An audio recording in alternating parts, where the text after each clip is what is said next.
All right. Okay. I'm starting this one. I'm going to take lead on this one because I'm the speech and debate kid. Okay? This used to be my job. So hi, I'm Rochelle Cody, and I'm here with Patrick Perkins. You know him from Recyclables. You may know me from Recyclables as well. I'm usually there in some way, shape, or form. Crossover! Yeah, and so this is actually going to go on my YouTube channel, which at this point is ETOC234, because I made that a long time ago. Now make a new and start that would be my hand. Right? Like start dropping old ones on a new with a new snazzier name so you can like. But I mean, I also is going to have more episodes of my podcast, Talking Shit, Spilling Pee, where I talk about gross things that come out of us literally and figuratively. So, but today what we want to do is start a new thing, hopefully weekly, called the News Dump. Yeah. We're taking a big old steaming shit on the news, and we're passing along the savings to you. We're pissed off about it. And I'm constipated with rage. And now we're going to be talking about the star of what used to be my problematic fave show, and now is just problematic. So Alec Baldwin of 30 Rock. What did Alec Baldwin do, Patrick? Well, I as I saw it. Yeah, according to the Insider article we read, what happened? The first thing I saw was like, oh, Alec Baldwin shot someone on a set, and it's like, well, that happens. And then you see someone died from Alec Baldwin shooting someone on the set. And you're like, that does happen. Didn't that happen to Bruce Lee's son? Yeah, like he got shot with a blank or something. And there's other people that have been injured. Because when you pull the trigger, there's something in there, and it still does physics. So, even if you're close enough and if it hits just right. Yeah. And it's one of the reasons people have issue with police using non-lethal rounds as well, because there's still, even if it's not lethal, it's still defying some of the laws of physics. Yeah. And it still could potentially be lethal if it hits a soft spot. Yeah. But this sounded like it was more the Insider article that we saw. There'll be links, I guess, in whichever. Yeah, we'll include the links and the information. But it kind of frames it as there was an accident on set. Somebody shot somebody. Like there was an accident in a building during a shoot, and somebody was killed as a result. And everybody's kind of sad about it. Is kind of the initial read I got from it. It was a piece that was just the facts. And basically, Alec Baldwin shot someone on set. They died. Someone else was injured. Nothing else to report. I wanted to take this opportunity to talk about my workplace mishap. Nowhere near as intense. But the day before my 30th birthday, I was pouring the water out of some short ribs that were being cooked in the oven. But I was pouring towards myself. And yes, I know you're not supposed to do this. Fully aware of my oopsie poopsie here. Well, some of it splashed over the containers in it, and I got boiling hot meat fat, and hot water juice down my front. I burned my nipple. I had a blister on my nipple. I dated a professional cook for a while who had the same who did something, and she's like a cook, like done it for She's 15. Yeah, She's a pro. So it wasn't her first day on the job, and she had a scab from her belly right to about where and she felt very, very sensitive about it. So I can understand how that would be an awkward thing to deal with, really on your nipple too. Well, and for context, I'm really short. I'm 5'2", and most kitchen, industrial kitchen areas are not built for people my height. So I couldn't really pour forward safely because I was too short. Yeah. It was the only way I could really get leverage. Did you have a workplace incident? Yeah, I have a lot, because the deal is I work under the table a bunch, and I work at places that don't care about you. Yeah, and so I part of the reason I quit planned was because the pre-existing condition of my spine was exaggerated with the 8 hours of standing. I bring it up everywhere I go. I'm missing 3 vertebrae. Right, It's really dramatic. And with convenience store workers, because this is just the one drum I beat, you're standing there for 9 to 10 hours, no lunch break, no real break. Even if there's nobody in the store, you're supposed to be doing something. So, I didn't realize just standing like that was so bad for my back. But it is. That's in a corporate-ish setting, but 10 years ago, I was working under the table in the kitchen, mopping the floor, and fell, slipped, but as I'm slipping, I'm like, oh, I don't want to land on the hole in my back and I don't want a concussion, so I kind of veer towards where my shoulder is, and ever since then, it's like had tension issues. So you tried to shoulder check the ground? I did. I successfully shoulder checked the ground. All right. And now my shoulder checks me every freaking day. You checked the world, and the world is eternally checking you back. Yeah. I mean, somebody had to take on gravity. Why not PTP? Yeah, PTP taken out. But I bring this up because we're all aware of workplace accidents. Now, obviously, what happened with Alec Baldwin was a much more severe version of a workplace accident. And after reading a New York Times article that Patrick and I found... Well, because it's more... The other context is, like, if you don't know news around this, then it's unsuspicious. Yeah, it's very unsuspicious, but... You and I are paying attention... Well, hold on, okay. Patrick. But so we found a New York Times article that made it sound like there's actually been consistent problems on set for this show that relate not only to the treatment of the staff, but the actual safety standards around firearms use. Mm-hmm. Patrick, what were some of the things that stood out to you from that New York Times article? Well, there's the fact that, like... what was it? 4 people quit that day? Yeah. Like, wrote letters of resignation to leave because the conditions were so messed up? Yeah, so the shooting happened on the 16th, and there was an effort by the crew, I guess, on the 14th or the 15th to say something. Because what happens is, if you're in a big Hollywood production, to clarify for our audience, most of the time these people are in the behind the scenes people have a union that has set standards and practices that they have to work through. And currently IATSE, the overall union of that, is going through renegotiations and could be striking any day now, kind of thing. Yeah. But the reason that they're striking is that even as a union, they've only been able to set the conditions so well just through congenial contract negotiations. When you leave the studio system, when you go into the independent film world, and when you go into the, like, personal... This is clearly Alec Baldwin is the producer, he's the lead star, and he clearly has, like, some directorial influence. Folks, this is his passion project. Okay? So when that happens, you don't have to follow the laws and the rules because you're not in the freaking system. And that's clearly, that's what the New York Times article makes very clear, is that they're like, well, it's a passion project, so you'll get paid less because it means more to you, because it's art. They're paying them in drink tickets. Oh, no, exposure. Exposure. Because you can never eat exposure. You can't. But It is not a food source. But the crew that day, like the day before, I guess, is if I'm reading through this right, or like within a day before, or the day before. So, the day before. There we go. That's what I was going for. But like, I was like, is there a cleaner way to say that? But I did not.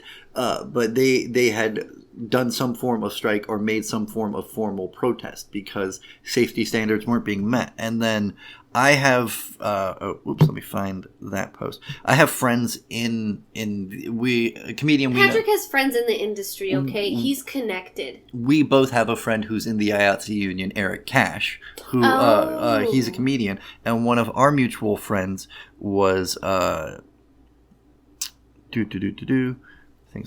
of our mutual friends saw me post about it because he's chronically online. And being the kind of chronically in pain, so. And I'm willing to head on the chronic. Hey, yeah. I'm sorry, but my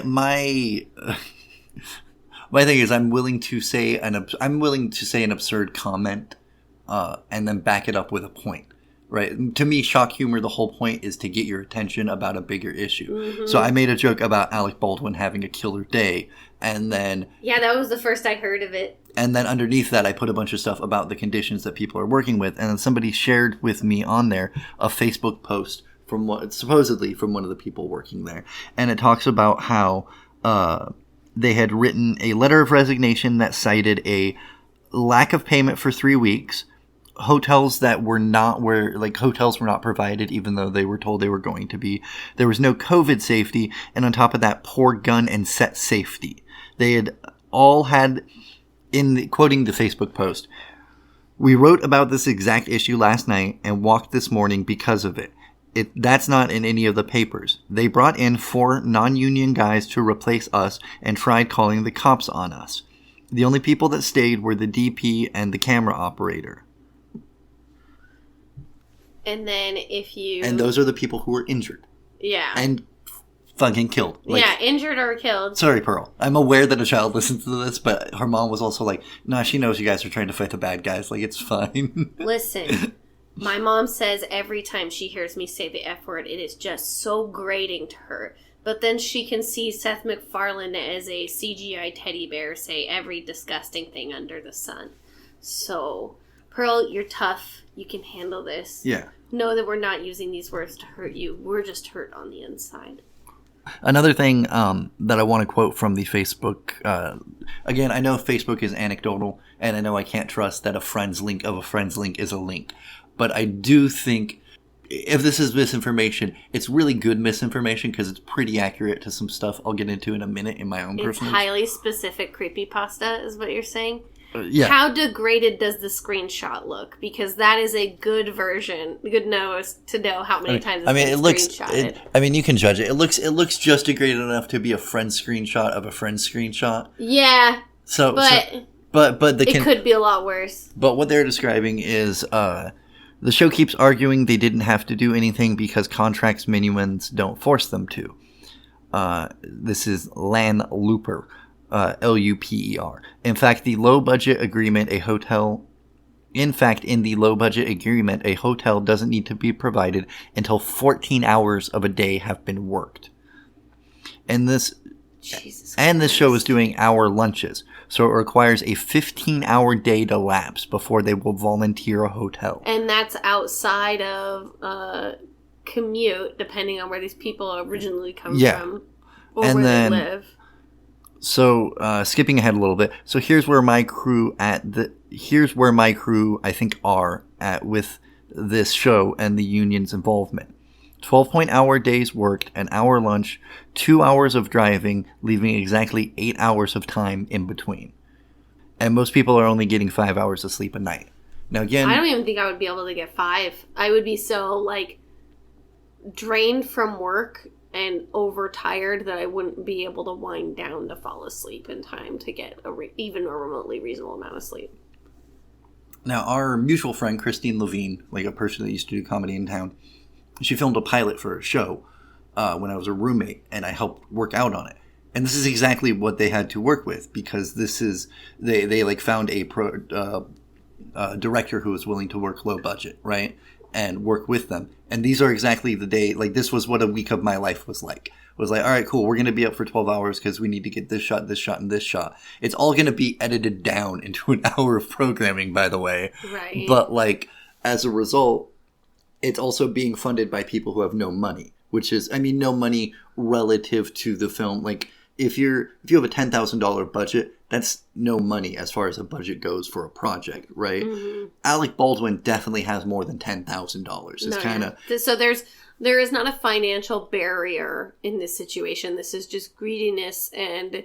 But there's also a culture is, I think, an important thing to note that, these people in this environment are told this is how this environment has to be. So even as she mentions in that thing, they're expecting them to work 15-hour work days, and the reasonable middle ground is nearly 13-hour, 15-hour work days anyhow, including lunch and whatnot, right? When you add all that up, whatever that amount of free time is, but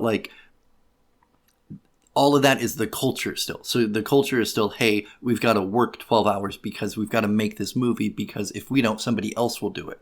And that's another reason, I think another reason that some of these people are in these positions is because they're in Albuquerque, New Mexico making movies instead of in LA making movies. Mm-hmm. And so it's there's a culture on one end of we have to make films in this hectic, hurried production because we only have so much time and there's a deadline and we got to meet producers' whims and whatnot, right? But there's also the fact that I don't want to say awed by celebrity, but you're well, we'll have to put up with this because this is what the celebrity that we're working with, this is the timetable they've set. So there's a cultural end where it's we have to work in these conditions.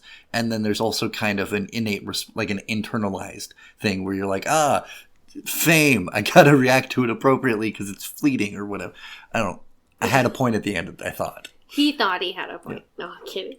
But, like, something that's also been noted by folks who work on movies and TV and sets like this is that you could be standing still holding a mic for hours on end to get the right sound for a shot.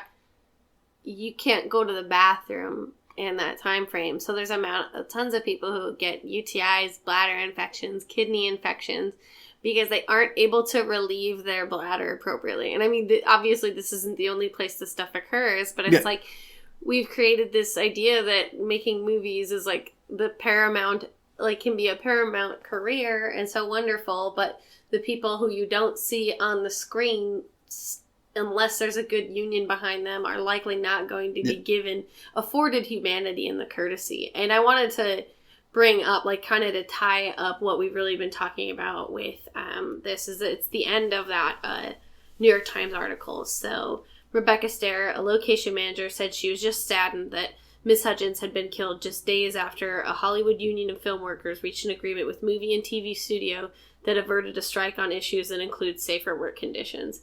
Ms. Stair said the incident on the set of Rust served as a tragic reminder of what could happen because of security lapses.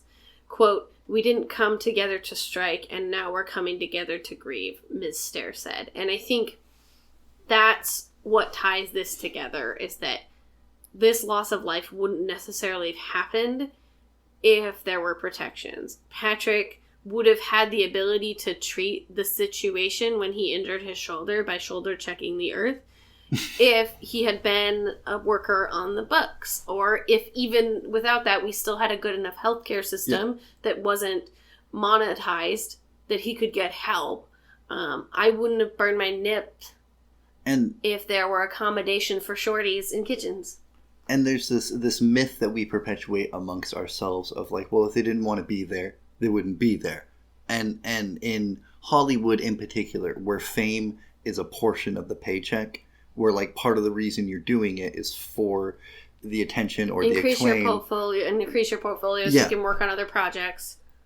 It's hard for people to accept, I think, that we live in a system that has tricked us into enslaving ourselves in a lot of ways. And we've internalized that, as my shrink would say, right?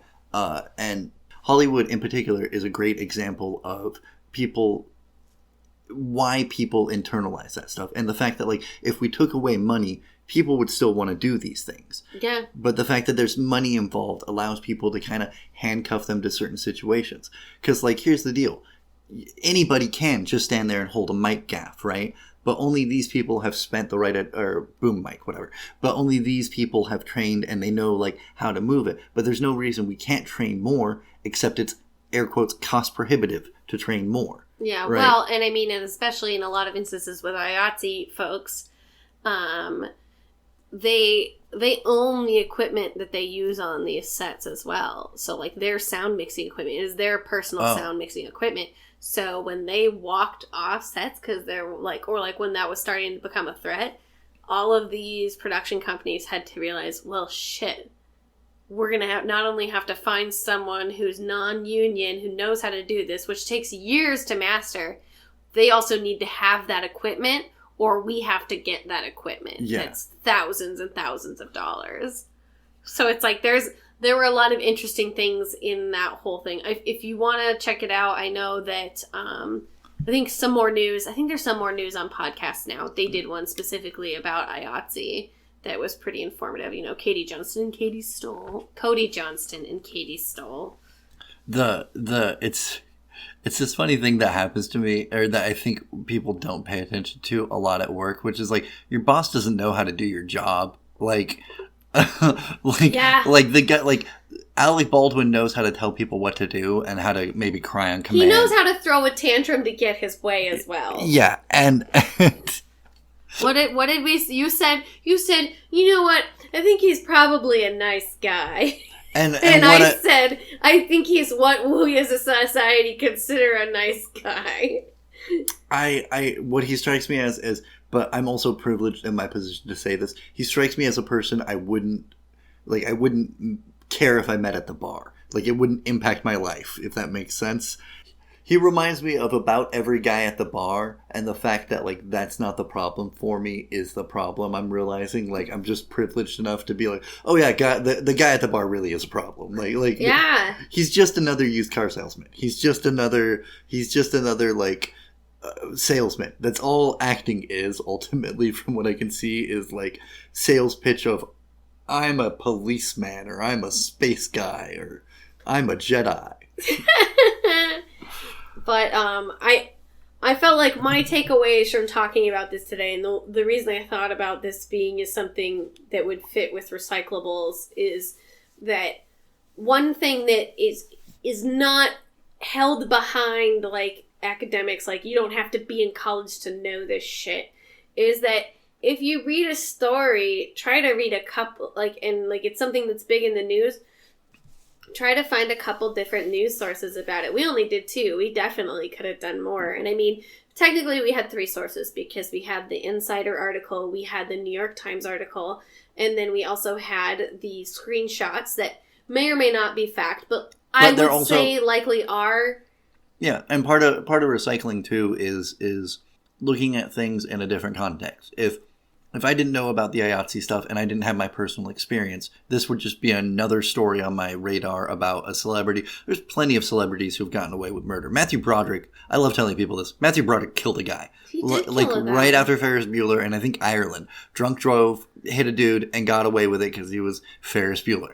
Oh, yeah. No, there's a lot of celebrities. And politicians as well. Yeah, that we just, they kill, whatever, it's fine, it's them. And, like, a representative in Montana killed a guy with a boat. Like, came up out of the lake, hit the person on the beach, killed him. Yeah, and, like, here's the thing. I don't think accidents necessarily deserve consequences. No. Right? But I also think if we insist that there be consequences for everyone, there'd be consequences. There should be consequences for everyone. Exactly. It kind of comes along with marijuana use, in that white people actually use marijuana more than a lot of minority groups, because we are less afraid of the consequences. Now, we live in a legal state, so it doesn't really... Mm-hmm. There's less to do that, but, like, in states where marijuana isn't legal, if you're a black or brown or indigenous person and you have weed on you, the cops are going to fuck with you hard. Yeah. If you're a white person, it's possible they're not going to bother you at all. Yeah, unless you violate class norms or fucking... Yeah, exactly. And, like, it's hard for people to understand that that's a byproduct of white supremacy, and that, like, we've been talking about this off mic, but, like, my theory of the death of the author in the system, and that it doesn't matter who's doing what, the system's in place. It's a white supremacist system, and it does white supremacist things. It doesn't matter who's running it. It's going to keep doing that. And then even if we put somebody who's not white in charge, it's going to continue to run the way it did. So it's why we were still America, even though Barack Obama was there. Like, we're still a white supremacist place, even though we had a black president. Right. Just a point. No, I agree with that. It's not about who we need to point the finger at. It's that we need to address what the problem is and stop it from reoccurring. But yeah, like, my takeaways specifically are that diversifying your sources, anybody can do that. As long as you have a Google connection, as long as you can use the incognito browser to get around the paywalls of New York Times and whatever news site you're looking at, then you can at least get 3 to 4 to 5 sources. Try to stay out away from, like, .net and .org. Those are not super reliable. And, like, you have to do a thing I've been doing since I was a kid, because my parents were psychos, or were bad at their job. They weren't specifically psychos. But you have to learn to read between the lies. Yes. You have to understand that people have narratives and points of views that they're trying to sell. And sometimes their point of view is just, we want to sell newspapers, right? Well, and for example, that article you found, how do I say this? It's important to look at where the article is coming from. What organization is publishing this? And then on top of that, who the writer is. And looking at those 2 places, you can see where potential biases can be. So you can see where that person may have a blind spot. I'm not saying that any source is bad because an author has a blind spot, but it is important to know that blind spot and see if you can find information that either fills in that blind spot or contextualizes the concepts that you're looking at in a different way. And this isn't, I want to point out, this isn't a new thing. No. Like this goes, like, all the history in our time, but all the way back at, like, the start of America, you knew you couldn't trust the newspapers because they were being printed by random people, right? Like, you could just have a printing press and make a newspaper if you felt like it, right? And they knew that politicians would pay a dude to make fluff pieces about them and crap all over their opponents, and they knew business dudes would make... You understood that you might be being advertised to every time you read a newspaper for most of American history. It's only been in this specific period between, like, the 50s and the early 2000s-ish where people were like, oh, the news must absolutely be trustworthy. They must have some professional standoutery. Like, nah, people got biases. Like, you and I have biases. No, I absolutely have biases. I think squish-faced cats, Persian cats, are the ugliest cats in the world, and I don't love them. And I feel that way about no cats, actually. I think. Do I hate any kind of cat? The only kind of cats I hate are, like, when people have a bobcat and they're like, oh, it's a baby. It's my cat. Yeah. No, it's a fucking wild animal. No, but I mean, like, we're all gonna have things that specifically shape our viewpoint. You know, that's a huge part of intersectionality, is that how we are oppressed is going to be so unique to each and every individual situation, and how we see the world is affected by all those things as well. The issue I have is, like, the people I consider the forces of evil, right? Like, the things that want things badly, want things to stay static. They want them to be unchanging and unquestioned. So to me, like, if you want to be a force for good, that means you got to be willing to change and you got to be willing to question. That's really what recyclability is. It's like, there's honestly a lot of the things that are inherent to, say, white trash culture aren't necessarily wrong or bad. A strong work ethic isn't necessarily a bad thing. It's when it gets put in place. When it becomes moralized. Yeah, and it gets toxified or whatever. So it's like... when you are alienated from your labor. And so recycling yourself is, to me, about...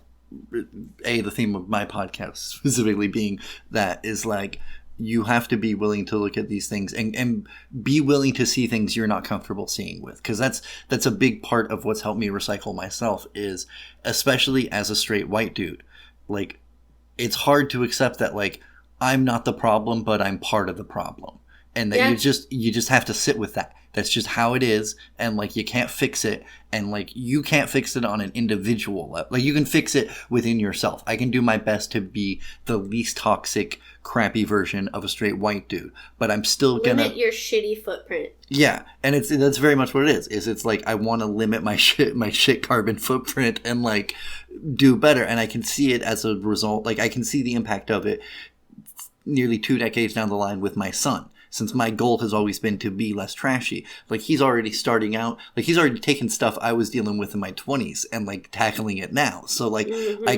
I'm fortunate enough to see the steady march of progress in that sense. But, like, part of that is I've taught him to be willing to be like, sometimes things just suck and you can't deal with it and you just gotta feel awful about what you did or what happened. And it's in a system that's based on hierarchy and kind of staying static and enforcing that. It's never going to accept change and questionability. Yeah. No, and I mean, the thing I thought at first when I was thinking about what do I take away from this is that, there's a sad story, let's make it sadder. Like, it was sad to know that someone died on set. It's sad to know that Alec Baldwin probably had no interest in that situation happening, however it did. But the sadder part is that this is symptomatic of a bigger problem of us not having appropriate work conditions, and when there are these hierarchies in place, people have final say and authority on things that they clearly shouldn't have final say and authority on. Because if there's no intersectionality and no solidarity, which is, like, kind of words I keep repeating to myself, right? It's part of the reason part of the reason you're filming in Albuquerque instead of Hollywood is because, like, money. Yeah, like I said, you can get away with stuff. Money. But that's also part of the reason why you film in BC instead of in New York, because you can save a little bit of money. And that's why you film in China instead of LA, because you get even more tax incentives for a bigger production. That's why so many films are manufactured and marketed towards a Chinese audience, because it's now creating more money. So they're going to move their taste towards that. But if the people in LA saw their situation as the same as the people in Albuquerque saw their situation as, maybe not the same is not the right word, but saw that there was intersectionality and solidarity they could have with each other, then like a lot of this wouldn't happen.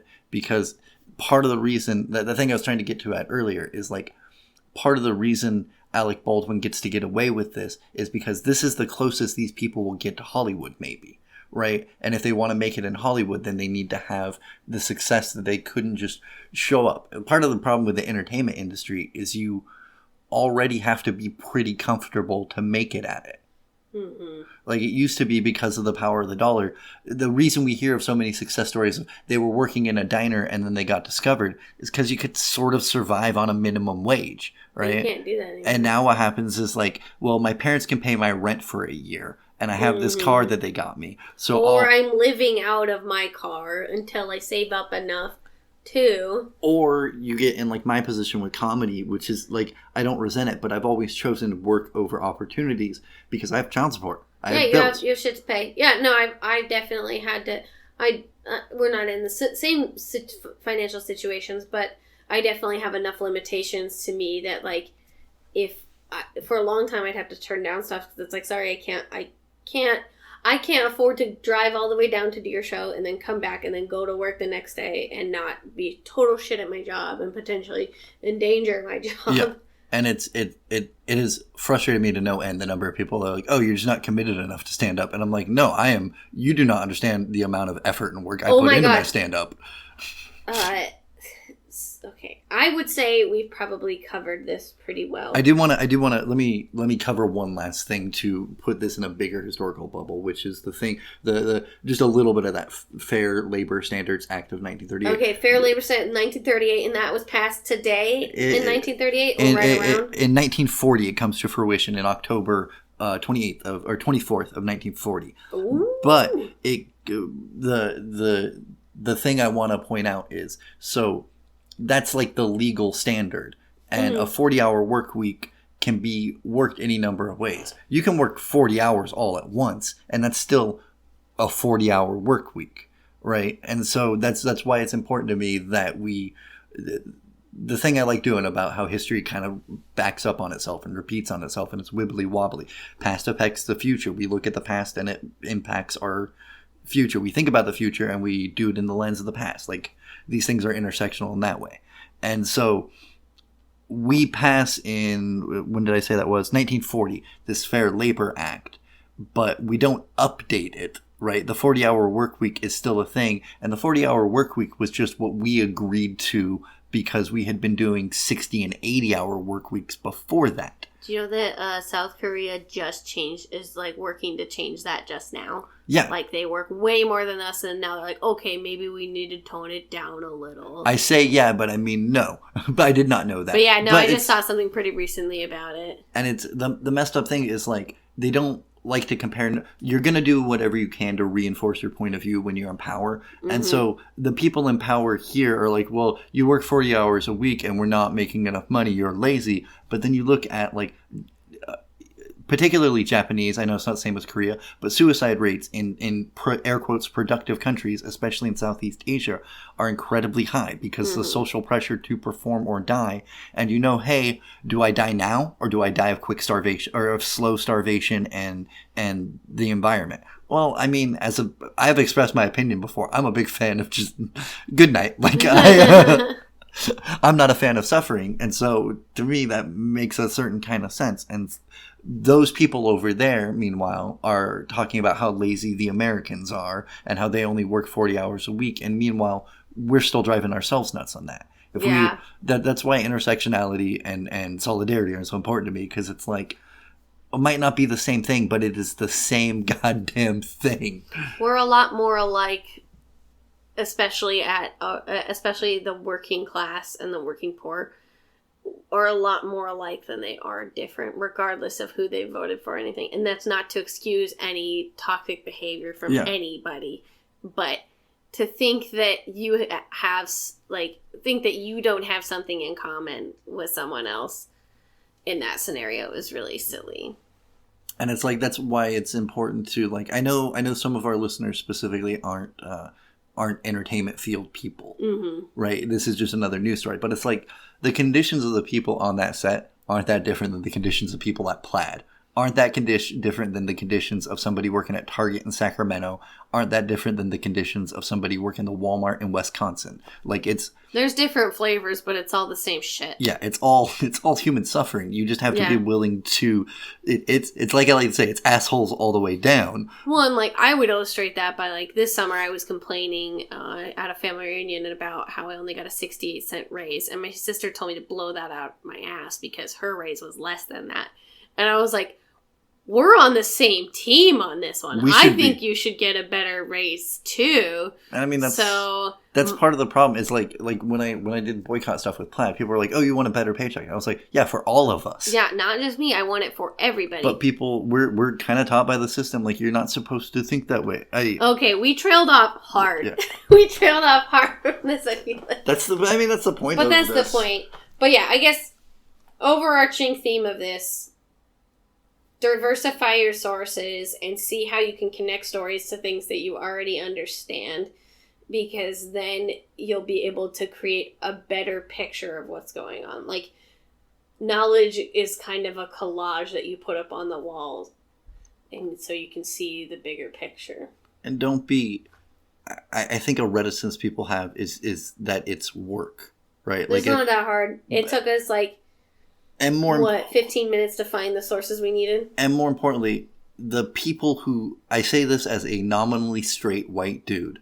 The people who don't look like me have to do some function of this work all the fucking time anyhow. For survival. Like, just as a matter of course. That it's work to do this educational stuff. Yeah. But it's work that has to be done. And it's worth doing. And it's work that other people are doing... for you, for your comfort anyhow. So it's work that's already being done and you're lessening the load, right? Like, I don't know that I have a lot of black friends, right? But I don't pay attention to issues that happen to black people because I have black friends.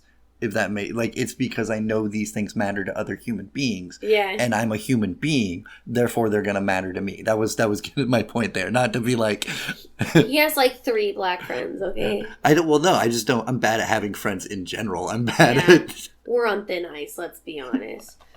No, this whole podcast is so Rochelle is like, are we still friends, right? Are we still friends? Yeah, I mean, tie it all up in a big bowl. Alec Baldwin kind of sucks, so... Oh yeah, let's just spend like 5 minutes just talking about how much we hate Alec Baldwin. Because he's in the class... There's a class of actor where it's like, hey, I don't think you're handsome or important, and I wish the rest of the world would stop. Alec Baldwin is like the pinnacle of that. Kurt Russell, almost there, but he seems like a nice guy. Yeah. So, like, Kurt Russell seems like actual nice. That's fair. I mean, I can't get that voicemail that he sent his daughter. Oh, was that him? Yeah. I get him and David Hasselhoff mixed up so much. Well, David Hasselhoff did something weird too. He took a video of himself like drunkenly eating a hamburger or something. Who knows? But that voicemail definitely wasn't a beautiful thing, and it was especially unfortunate that was to his daughter. So she had to listen to her father calling her like a disgusting pig. And a P.S. now that I think about it, which has occurred to me like 9 times to say, everybody is fucking replaceable. Like, there's 9 actors I can think of that are almost like Alec Baldwin. I can do all the same things he does. And, better. The guy who plays Christopher Pike right now on Discovery would make an amazing everything else Alec Baldwin has done. But, other thing I think, too, is that the 3 roles that I know him the most for is he was, the ball-busting, chief cop or whatever in The Departed. And yeah.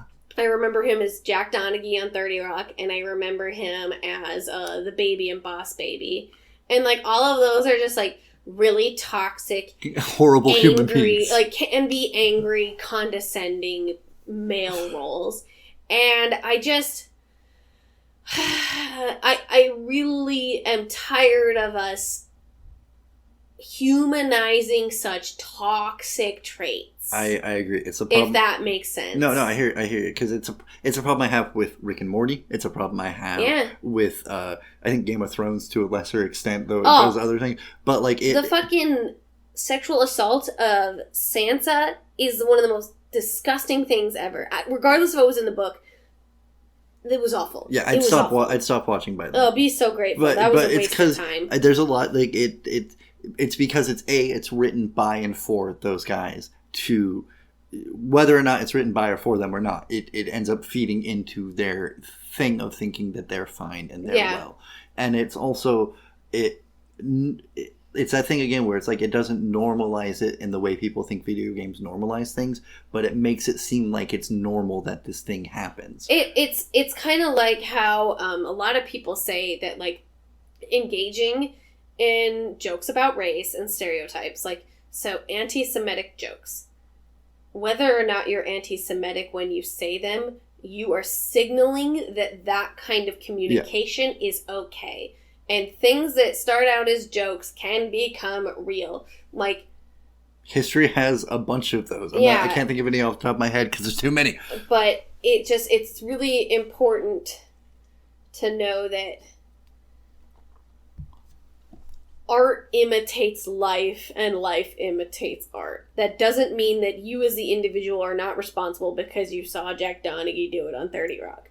But it does mean that when we keep on having these characters portrayed... I've seen enough of that guy. That's my other thing. It's like you've seen enough. It's kind of like I've seen enough of an angry old white man complaining about how hard their life is at an open mic. And how I'm so done. They're confused about modern times. Everybody is confused about modern times, dude. That's how modern times work. And they have that one joke about transgender people that is in no way funny, but you are rude for asking them not to tell it anymore. Which, probably a nice bow. It